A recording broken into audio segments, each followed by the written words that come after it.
बिस्मिल्लाहिर्रहमानिर्रहीम। आज की वीडियो बेटा 10th क्लास मैथमेटिक्स के बच्चों के लिए है।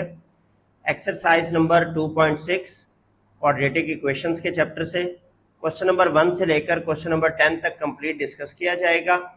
इसमें बेटा subject of the formula change करना आपने सीखना है, तो स्टेप बाय स्टेप डिटेल से आपको इंशाल्लाह समझाया जाएगा।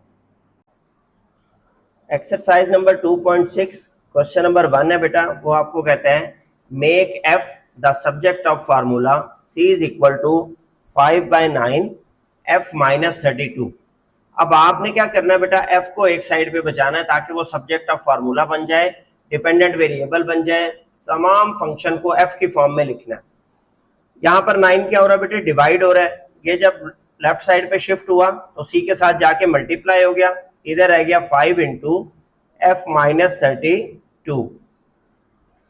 अब ये 5 जो है यहाँ पे क्या हो रहा है, मल्टीप्लाई, दूसरी साइड पे शिफ्ट होगा तो बेटा क्या हो जाएगा, डिवाइड। 9c डिवाइड बाय 5, यहाँ रह गया f माइनस 32। हमें f को अकेला बचाना है। ये जो माइनस 32 है, जब ये शिफ्ट होगा तो क्या हो जाएगा, प्लस का 32। 9/5c plus 32 is equal to f। तो उसने हमें यही काम कहा था कि make f the subject of formula. तो आप सीधा करके लिख दें इसे कि f डिग्री किसके बराबर है, 9/5c प्लस 32। इसका मतलब है कि अब हमारा सब्जेक्ट ऑफ फार्मूला क्या है बेटा, f है। तो ये क्वेश्चन नंबर 1 जो है आपका सॉल्व हो गया। एक्सरसाइज नंबर 2.6 क्वेश्चन नंबर 2 बेटा, I is equal to PRT। Part number A में आपको कहता है make P the subject of formula, make P the subject of formula. ठीक है, अब आपने क्या करना है बेटा, आई आपके पास बराबर है P into R T. P को एक साइड पे बचाना है, तो ये R और T जो मल्टीप्लाई हो रहे हैं ये दूसरी साइड पे शिफ्ट होके क्या हो जाएंगे बेटा, डिवाइड। सो P की वैल्यू क्या आ गई, I/RT। तो आपने P का फार्मूला बना दिया, यही है subject of the formula, P बन गया। इसी तरह बी पार्ट में कहता है बेटा आपको इसी के, कहता है make tea the subject of formula, make tea the subject. अब आपके पास मेन फार्मूला क्या है, आई बराबर है P इंटू आर टी। अब आपने वैल्यू निकालनी है बेटा टी की, तो टी को आप एक साइड पे बचाएं, I is equal to P R. तो टी की वैल्यू क्या आ गई, I/PR। आपने टी को सब्जेक्ट ऑफ द फार्मूला बना दिया, मतलब फार्मूले को टी की फॉर्म में लिख दिया। ठीक है, T is equal to I/PR। ये आपका बेटा क्वेश्चन नंबर 2 यहाँ पर कंप्लीट हो जाता है। एक्सरसाइज नंबर 2.6 क्वेश्चन नंबर 3 में बेटा आपको कहता है S is equal to 2a plus n-1 into D. कहता है मेक ए द सब्जेक्ट। अब आपने ए को एक साइड पे बचाना है अपने लेफ्ट साइड पे। अच्छा चलें ट्राई करते हैं। सबसे पहले बेटा यहाँ पर एस है, ये जो n-1 इंटू डी है यहाँ पर क्या हो रहा है, प्लस हो रहा है। जब ये दूसरी साइड पे शिफ्ट होगा तो ये क्या हो जाएगा, minus of n-1 into D हो जाएगा, और राइट साइड पे आपके पास क्या बच जाएगा बेटा, 2a। अब आपने किसकी वैल्यू निकालनी है, a की वैल्यू निकालनी है, तो लिहाजा a के साथ 2 क्या हो रहा है, मल्टीप्लाई, दूसरी साइड पे क्या हो जाएगा, divide. s minus n-1 into D divided by 2। तो लिहाजा आपने a की फॉर्म में फार्मूले को लिख दिया, s minus n-1 into D divided by 2। तो ये बेटा आपका सब्जेक्ट ऑफ द फार्मूला बन गया a। ठीक है, इसी तरीके से क्वेश्चन नंबर 4 भी बहुत छोटा है, यहीं पे परफॉर्म कर लेते हैं। क्वेश्चन नंबर 4 में वो आपको कहता है कि आपके पास फार्मूला है बेटे वॉल्यूम का, V is equal to pi R square H, V is equal to pi R square H, और कहता है make H the subject of formula, make H the subject of formula. अब आपने क्या करना है बेटे, V इज इक्वल टू आपके पास है पाई आर स्क्वेयर एच। तो H की वैल्यू यहां से क्या आ जाएगी, पाई और आर स्क्वेयर मल्टीप्लाई हो रहा है, ये इधर आके डिवाइड हो जाएंगे, पाई एंड आर स्क्वेयर। तो लिहाजा H की फॉर्म में जब फार्मूले को लिखेंगे V over pi R square. तो इस तरह बेटा आपका क्वेश्चन नंबर 4 भी कंप्लीट हो गया। एक्सरसाइज नंबर 2.6 का बेटा क्वेश्चन नंबर 5 है आपके पास। a is equal to 1/2h b1 plus b2 multiply हो रहा है इसके साथ, ये कहता है मेक h द सब्जेक्ट। ठीक है, हम क्या करते हैं 1/2h b1 प्लस b2 इसको लेफ्ट साइड पे लिख लेते हैं, a को राइट साइड पे लिख लेते हैं। देखिए जब a is equal to b है तो b is equal to a है। हमें h की वैल्यू निकालनी है, ये b1 प्लस b2 इसके साथ क्या हो रहा है मल्टीप्लाई। जब ये राइट साइड पे शिफ्ट होगा तो वहां जाके क्या हो जाएगा डिवाइड, b1 प्लस b2 किस में आ गया आपके पास डिवाइड में शिफ्ट हो गया। ठीक है, और यहाँ पे क्या रह गया 1/2 इंटू एच रह गया।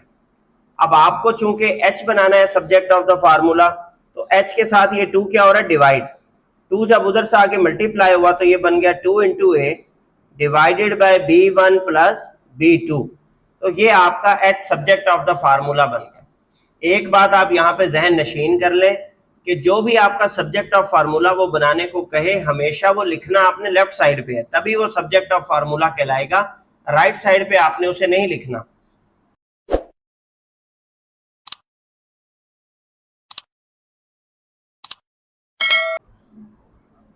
क्वेश्चन नंबर 6 में बेटा वो आपको कहता है y is equal to M X plus C और कहता है make x the subject of formula.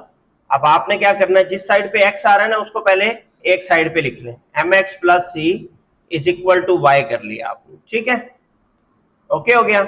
अब ये सी एम एक्स में क्या हो रहा है ऐड, दूसरी साइड पे शिफ्ट होगा बेटा तो ये y माइनस सी हो जाएगा, इधर क्या रह जाएगा एम एक्स रह जाएगा।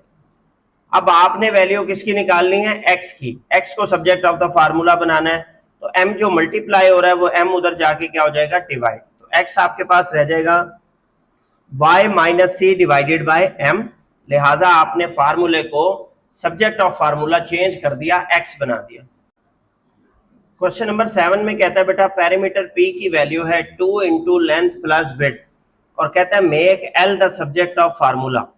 तो जिस साइड पे L आ रहा है उसको आप पहले कहां ले आए लेफ्ट साइड पे, 2 into L plus W is equal to क्या हो जाएगा P।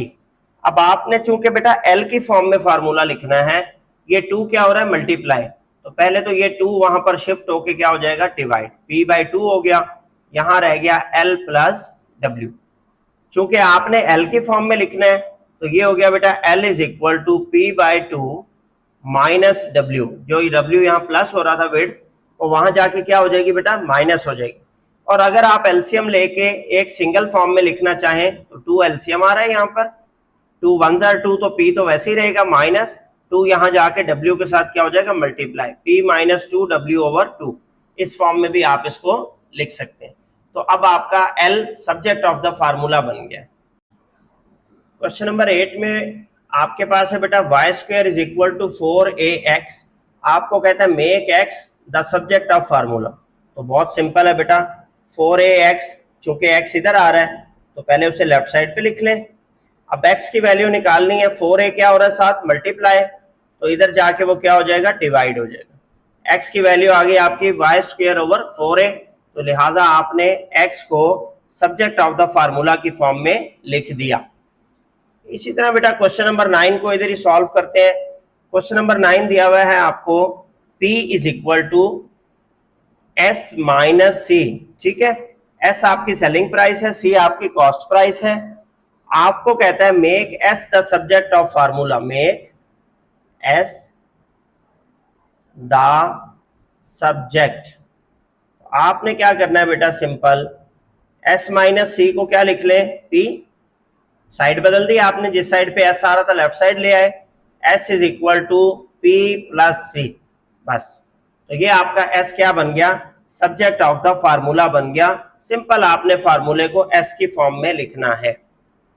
इसी तरह पार्ट नंबर 10 में, क्वेश्चन नंबर 10 में आपसे कहता है वॉल्यूम ऑफ द कोन दिया हुआ है, कितना दिया हुआ है 1/3 पाई आर स्क्वायर एच।